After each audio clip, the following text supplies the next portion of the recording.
Hello दोस्तों, welcome to हमारे YouTube channel Focus to Success. दोस्तों, रेलवे का एग्ज़ाम नोटिस आ चुका है जिसमें आपका एग्ज़ाम होने वाला है एएलपी टेक्नीशियन, आरपीएफ और एनटीपीसी। दोस्तों, ये सारा एग्ज़ाम बारी बारी से सीक्वेंस में होने वाला है।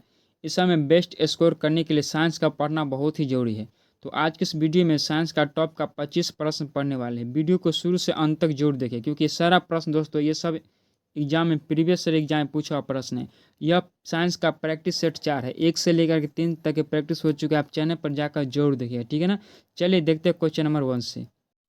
क्वेश्चन नंबर 1 है, ओजोन परत किस मंडल में पाई जाती है? ओजोन परत किस मंडल में पाई जाती है? यह एएलपी और एनटीपीसी में पूछा हुआ प्रश्न है। याद रखिएगा, समताप मंडल में ओजोन परत पाई जाती है। बी इस प्रश्न का राइट आंसर हो जाएगा, ठीक है ना। चलिए क्वेश्चन नंबर 2 देखिएगा। क्वेश्चन नंबर 2 है, सौर मंडल का सबसे छोटा उपग्रह है। सौर मंडल का सबसे छोटा उपग्रह उपग्रह यह आरपीएफ एसआई और एएलपी में पूछा हुआ प्रश्न है दोस्तों, ठीक है। सबसे छोटा उपग्रह डिमोस है। डिमोस सबसे छोटा उपग्रह है। किसका उपग्रह है? तो मंगल का यह उपग्रह है, ठीक है ना। मंगल ग्रह का एक उपग्रह है डिमोस, ठीक है। डी इसका राइट आंसर हो जाएगा। चलिए क्वेश्चन नंबर 3 देखिएगा। क्वेश्चन नंबर 3 है, प्रकाश वर्ष किसका इकाई है? प्रकाश वर्ष किसका इकाई है? मोस्ट इंपॉर्टेंट प्रश्न दोस्तों, सबसे ज्यादा एग्जाम पूछा गया प्रश्न। एनटीपीसी 2021 में पूछा हुआ प्रश्न है। प्रकाश वर्ष किसका इकाई है? तो दूरी का इकाई है। किसका? दूरी का इकाई है। ए इसका राइट आंसर हो जाएगा। चलिए क्वेश्चन नंबर 4 देखिएगा। क्वेश्चन नंबर 4 है, नेत्र दान में नेत्र के किस भाग को दान किया जाता है? वेरी वेरी इंपॉर्टेंट प्रश्न दोस्तों। नेत्र दान में नेत्र के किस भाग को दान किया जाता है? तो कॉर्निया को दान किया जाता है। किसको? कॉर्निया को दान किया जाता है। सीबीटी 1 में पूछा, एएलपी में 2018 में पूछा प्रश्न, ठीक है। सी इसका राइट आंसर हो जाएगा, याद रखिएगा, ठीक है। वीडियो अच्छा लग रहा है दोस्तों तो लाइक जरूर कर दीजिएगा, और सारा प्रैक्टिस सेट जितना भी हो रहा है उसको जरूर देखिए, एग्जाम में काफ़ी हेल्प मिलेगा, ठीक है। चलिए क्वेश्चन नंबर 5 देखिएगा, क्योंकि सारा प्रीवियस ईयर प्रश्न दोस्तों, ठीक है। चलिए 5 नंबर देखते हैं। क्वेश्चन नंबर 5 है, जब कोई वस्तु ऊपर से गिराई जाती है तो उसका भार होता है। वेरी वेरी इंपॉर्टेंट प्रश्न दोस्तों, याद रखिएगा। जब कोई वस्तु ऊपर से गिराई जाती है तो उसका भार क्या होता है? तो उसका भार शून्य होता है। जब कोई वस्तु ऊपर से नीचे की ओर गिरती है तो उसका भार क्या होता है? शून्य होता है, ठीक है ना, याद रखिएगा, ठीक है। शून्य होता है उसका भार। सी इसका राइट आंसर हो जाएगा। इंपॉर्टेंट प्रश्न है। चलिए क्वेश्चन नंबर 6 देखिएगा। क्वेश्चन नंबर 6 है, किसी वस्तु का भार अधिकतम होता है। किसी वस्तु का अधिकतम भार कहाँ पर होता है? वेरी वेरी इंपॉर्टेंट प्रश्न है। ये 2 एग्जाम में पूछा हुआ प्रश्न 2018 में, ठीक है। एएलपी और टेक्नीशियन दोनों में पूछा गया था 2018 में। किसी वस्तु पर सबसे अधिक भार दोस्तों, याद रखिए, निर्वात में होता है। कहाँ होता है? निर्वात में होता है। बी इसका राइट आंसर हो जाएगा। और क्यों होता है? क्योंकि दोस्तों निर्वात में कोई उत्प्लावन बल नहीं होता है, ठीक है ना। इसलिए वहाँ भार सबसे अधिक होता है, ठीक है। चलिए याद रखिए, इंपॉर्टेंट प्रश्न है। इसी टाइप का प्रश्न एग्जाम में पूछा जाता है। क्वेश्चन नंबर 7 देखिएगा। क्वेश्चन नंबर 7 है, बल का सीजीएस मात्रक क्या होता है? बल का सीजीएस मात्रक क्या होता है? तो बल का ऐसे मात्रक पहले याद रखिए, बल का ऐसे मात्रक होता है न्यूटन। क्या होता है? बल का ऐसे मात्रक क्या होता है? न्यूटन होता है। इससे आंसर सूचित किया जाता है। और बल का सीजीएस मात्रक डाइन होता है। क्या होता है? डाइन होता है। वेरी वेरी इंपॉर्टेंट प्रश्न है, याद रखिए, ठीक है। डी इस प्रश्न का राइट आंसर है। ये सब एग्जाम में पूछा हुआ प्रश्न है, ठीक है ना। और जितना ही प्रश्न है 2018, 19, 20 इस यही सब एग्जाम में पूछा हुआ प्रश्न, बहुत पुराना भी नहीं है, ठीक है। तो इसे जरूर आप याद रखिएगा। चलिए क्वेश्चन नंबर 8 देखते हैं। क्वेश्चन नंबर 8 है, परमाणु के नाभिक की खोज किसने की थी? परमाणु के नाभिक की खोज किसने की थी? इंपॉर्टेंट प्रश्न है। परमाणु के नाभिक की खोज रदरफोर्ड ने किया था, ठीक है ना। रदरफोर्ड, इस प्रश्न का राइट आंसर हो जाएगा, याद रखिए। वेरी वेरी इंपॉर्टेंट प्रश्न है। चलिए क्वेश्चन नंबर 9 देखिएगा। क्वेश्चन नंबर 9 है, गोलीय दर्पण की फोकस दूरी उसकी वक्रता त्रिज्या की होती है। गोलीय दर्पण की फोकस दूरी उसकी वक्रता त्रिज्या की होती है। दोस्तों इसी टाइप का प्रश्न एग्जाम में पूछा जाता है, ठीक है ना। तो एक सूत्र याद रखिएगा कि एफ बराबर होता है, एफ बराबर आर बाई टू होता है। आर बाई टू होता है, एफ बराबर आर बाई टू होता है। यह क्या हो गया? वक्रता त्रिज्या है, यह फोकस दूरी है। तो फोकस दूरी वक्रता त्रिज्या क्या हुआ? आधी हुआ ना, तो आधी होती है, ठीक है ना। डी इस प्रश्न का राइट आंसर होगा, याद रखिए, डी इसका करेक्ट आंसर। देखिए पूछा हुआ एग्जाम में प्रश्न है, ठीक है। चलिए क्वेश्चन नंबर 10 देखिएगा। क्वेश्चन नंबर 10 है, कंप्यूटर में अशुद्धि को क्या कहते हैं? कंप्यूटर में अशुद्धि को क्या कहते हैं? कंप्यूटर में अशुद्धि को कहते हैं बग। बग कहा जाता है, ये भी आप याद रखें, इंपॉर्टेंट प्रश्न। कंप्यूटर में अशुद्धि को क्या कहते हैं? बग कहते हैं, ठीक है ना। सी इसका राइट आंसर होगा। चलिए क्वेश्चन नंबर 11 देखिए 11। क्वेश्चन नंबर 11 है, गुरुत्वाकर्षण बल की खोज किसने किया था? मोस्ट इंपॉर्टेंट प्रश्न दोस्तों। गुरुत्वाकर्षण बल की खोज न्यूटन ने किया था। किसने किया था? न्यूटन ने गुरुत्वाकर्षण बल की खोज किया था। डी इस प्रश्न का राइट आंसर हो जाएगा, ठीक है ना। रिसेंटली एग्जाम में पूछा हुआ प्रश्न है। चलिए क्वेश्चन नंबर 12 देखिएगा।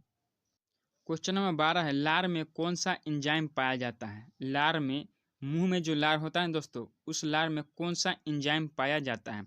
देखिए एग्जाम में पूछा हुआ प्रश्न है। आरपीएफ एसआई 2019 में और एनटीपीसी 2021 में ये प्रश्न पूछा हुआ है, ठीक है ना। तो याद रखिएगा, लार में टाइलिन होता है। क्या होता है? लार में टाइलिन नामक एंजाइम पाया जाता है। 20 प्रश्न का राइट आंसर हो जाएगा। दोस्तों सारा प्रश्न प्रीवियस ईयर है, तो आप इसे जरूर याद रखिएगा, क्योंकि एग्जाम में यहाँ से देखने को जरूर मिल सकता है, ठीक है। चलिए क्वेश्चन नंबर 13 देखिएगा। वीडियो को दोस्तों स्टडी ग्रुप में एक बार शेयर जरूर कर दिएगा, ठीक है। चलिए 13 नंबर देखते हैं। क्वेश्चन नंबर 13 है, कौन सा तापमान पर सेंटीग्रेड और फ़ारेनहाइट दोनों बराबर होता है? वेरी वेरी इंपॉर्टेंट प्रश्न दोस्तों, ठीक है ना। कौन सा तापमान या तापमान पर सेंटीग्रेड और फ़ारेनहाइट, सेंटीग्रेड इसे कहते हैं, देखिएगा यहाँ पर सेंटीग्रेड होता है और यह होता है फ़ारेनहाइट, ठीक है ना। तो कौन सा ताप पर दोनों बराबर होता है? तो याद रखिए, -40 डिग्री सेल्सियस पर दोनों बराबर होता है, ठीक है ना। फ़ारेनहाइट और सेल्सियस दोनों बराबर होता है। तो डी इस प्रश्न का राइट आंसर हो जाएगा, ठीक है ना। डी इसका करेक्ट आंसर हो जाएगा। याद रखिए, -40 डिग्री सेल्सियस, -40 डिग्री सेल्सियस पर दोनों बराबर होता है, ठीक है। चलिए क्वेश्चन नंबर 14 देखिएगा। क्वेश्चन नंबर 14 है, वर्गीकरण की सबसे छोटी इकाई क्या है? वर्गीकरण की सबसे छोटी इकाई क्या है? 2018 में एएलपी और ग्रुप डी में पूछा हुआ प्रश्न है। वर्गीकरण की सबसे छोटी इकाई जाति होता है। क्या होता है? जाति होता है वर्गीकरण की सबसे छोटी इकाई। सी इसका राइट आंसर हो जाएगा, ठीक है। चलिए क्वेश्चन नंबर 15 देखिए। क्वेश्चन नंबर 15 है, सर्वप्रथम मानव ने किस धातु का प्रयोग किया था? धातु है यहाँ पर, सर्वप्रथम मनुष्य ने किस धातु का प्रयोग किया था? ये सब एग्जाम में पूछा हुआ प्रश्न है। वीडियो अच्छा लग रहा है तो चैनल का नाम है फोकस टू सक्सेस, सब्सक्राइब करके और नोटिफिकेशन ऑन कर लीजिएगा, ठीक है ना। सबसे पहले मनुष्य ने तांबा धातु का प्रयोग किया था, ठीक है ना। तांबा धातु का, सी इस प्रश्न का राइट आंसर हो जाएगा। याद रखिए, तांबा धातु का प्रयोग सबसे पहले मनुष्य ने किया था, ठीक है। चलिए 16 नंबर देखिएगा।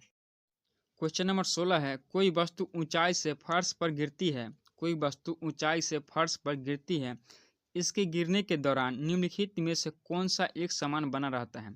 मोस्ट इंपॉर्टेंट प्रश्न दोस्तों। इसी टाइप का प्रश्न रेलवे में कई बार पूछा जाता है। देखिए 2018 ग्रुप डी में और आरपीएफ में पूछा हुआ प्रश्न है। तो एक समान बना रहता है इसका त्वरण, ठीक है ना। त्वरण इसका एक समान बना रहता है। ए इस प्रश्न का राइट आंसर हो जाएगा, इसे याद जरूर रखिएगा, ठीक है। चलिए क्वेश्चन नंबर 17 देखिएगा। क्वेश्चन नंबर 17 है, ध्वनि की तीव्रता किस मात्रक में मापी जाती है? ध्वनि की तीव्रता किस मात्रक में मापी जाती है? 21 में पूछा हुआ प्रश्न है। ध्वनि की तीव्रता डेसिमल में मापी जाती है। किसमें? डेसिमल में मापी जाती है। सी इसका राइट आंसर हो जाएगा। चलिए क्वेश्चन नंबर 18 देखिए। क्वेश्चन नंबर 18 है, एक वस्तु दो समानांतर समतल दर्पणों के बीच रखी जाती है तो बने प्रतिबिंब की संख्या कितनी होगी? प्रश्न यहाँ समझिएगा, यहाँ पर एक समानांतर समतल दर्पण है और यहाँ पर एक समानांतर समतल दर्पण है, ठीक है ना। दोनों की लंबाई समान है, समतल है। यहाँ पर एक वस्तु रखी हुई है, बीच में एक वस्तु रखी हुई है। अब इन दोनों दर्पणों में कितनी प्रतिबिंब बनेगा, ये पूछा गया प्रश्न। और इस टाइप का प्रश्न दोस्तों आपको रिजल्ट बनाने में काफ़ी हेल्प करती है, क्योंकि इस टाइप का प्रश्न अक्सर लोग छोड़ देते हैं। तो देखिएगा, जब ये दोनों दर्पण रहेगा तो दोनों दर्पण के बीच अनंत प्रतिबिंब बनेगा, अनंत प्रतिबिंब बनेगा। इसे आप याद रखें, 20 प्रश्न का राइट आंसर हो जाएगा, ठीक है। आप प्रैक्टिस भी कर सकते हैं। दो दर्पण आगे पीछे रखिए और एक में देखिए तो बहुत दर्पण आपको बहुत प्रतिबिंब देखने को मिलेगा, ठीक है। तो 20 का राइट आंसर हो जाएगा, याद रखिए, ठीक है। चलिए ये प्रश्न काफ़ी इंपॉर्टेंट प्रश्न है। चलिए 19 नंबर देखिएगा। क्वेश्चन नंबर 19 है, किसी वस्तु का प्रतिबिंब मनुष्य की आंख में कहाँ पर बनता है? कोई भी वस्तु जब हम देखते हैं उसका प्रतिबिंब आंख में कहाँ पर बनता है? मोस्ट इंपॉर्टेंट प्रश्न दोस्तों, काफ़ी इंपॉर्टेंट प्रश्न है। उसका प्रतिबिंब रेटिना पर बनता है। कहाँ बनता है? रेटिना पर बनता है। इसे याद जरूर करिएगा, ठीक है ना। डी इसका राइट आंसर होगा। चलिए क्वेश्चन नंबर 20 देखिएगा। क्वेश्चन नंबर 20 है, प्रकाशीय फाइबर, प्रकाशीय फाइबर किस सिद्धांत पर कार्य करता है? प्रकाशीय फाइबर किस सिद्धांत पर कार्य करता है? देखिए ये सब एग्जाम में पूछा हुआ प्रश्न है। तो प्रकाशीय फाइबर पूर्ण आंतरिक परावर्तन पर कार्य करता है, ठीक है। सी इसका राइट आंसर होगा पूर्ण आंतरिक परावर्तन, ठीक है दोस्तों। चलिए 21 नंबर देखते हैं। क्वेश्चन नंबर 21 मोस्ट इंपॉर्टेंट प्रश्न दोस्तों, देखिएगा क्वेश्चन नंबर 21 है, यदि कोई व्यक्ति दूर की वस्तु को स्पष्ट नहीं देख सकता है तो उसकी दृष्टि दोष कौन सा होगा। ध्यान दीजिएगा, दूर की वस्तु तो नहीं देखा लेकिन निकट की वस्तु देख सकता है, ठीक है। दूर की नहीं देखा है लेकिन निकट की दृष्टि वस्तु देख सकता है, और जो आपको दिखाई देगा ना वही दृष्टि दोष होता है। तो यहाँ पर निकट दृष्टि दोष हो जाएगा, ठीक है ना, निकट दृष्टि दोष 20 का राइट आंसर हो जाएगा। और एक प्रश्न पूछा जाता है कि निकट दृष्टि दोष को दूर करने के लिए कौन सा लेंस का प्रयोग किया जाता है। तो याद रखिएगा, अवतल लेंस का प्रयोग किया जाता है, अवतल लेंस का प्रयोग किया जाता है, ठीक है ना, निकट दृष्टि दोष को निवारण करने के लिए। और दूर दृष्टि को निवारण करने के लिए उत्तल लेंस का प्रयोग किया था, उत्तल लेंस का प्रयोग किया था, ठीक है ना। चलिए इसे आप याद रखिए, CBT 2 में पूछा प्रश्न, ठीक है। चलिए क्वेश्चन नंबर 22 देखिएगा। क्वेश्चन नंबर 22 है, वायुमंडलीय दाब को मापने के लिए किस यंत्र का उपयोग किया जाता है। वायुमंडलीय दाब को मापने के लिए किस यंत्र का उपयोग किया जाता है, ये भी CBT 2 में पूछा प्रश्न है, ठीक है ना। वायुमंडलीय दाब के मापने के लिए बैरोमीटर का प्रयोग किया जाता है, ए इसका राइट आंसर हो जाएगा बैरोमीटर, ठीक है। चलिए क्वेश्चन नंबर 23 देखिएगा। क्वेश्चन नंबर 23 है, आदर्श गैस की ऊर्जा निर्भर करती है। आदर्श गैस की ऊर्जा निर्भर किस पर करती है, मोल की संख्या पर निर्भर करती है, मोल की संख्या पर निर्भर करते हैं। डी इस पर राइट आंसर हो जाएगा, डी इस प्रश्न का। देखिए सब एग्जाम में ये प्रश्न रिपीट हो चुका है, ठीक है। चलिए क्वेश्चन नंबर 24 देखिएगा। क्वेश्चन नंबर 24 है, वायु से भी हल्की गैस कौन होती है। वायु से भी हल्की गैस यानी हवा से भी हल्की गैस होती है। RPF कांस्टेबल 2019 में यह प्रश्न पूछा गया है। अमोनिया होती है दोस्तों, याद रखिए अमोनिया गैस हवा से भी हल्की होती है, ठीक है ना, सी इसका राइट आंसर हो जाएगा, याद रखिएगा। चलिए क्वेश्चन नंबर 25 देखिए और इस वीडियो का लास्ट प्रश्न। क्वेश्चन नंबर 25 है, आधुनिक आवर्त सारणी में आवर्तों की कुल संख्या कितनी है।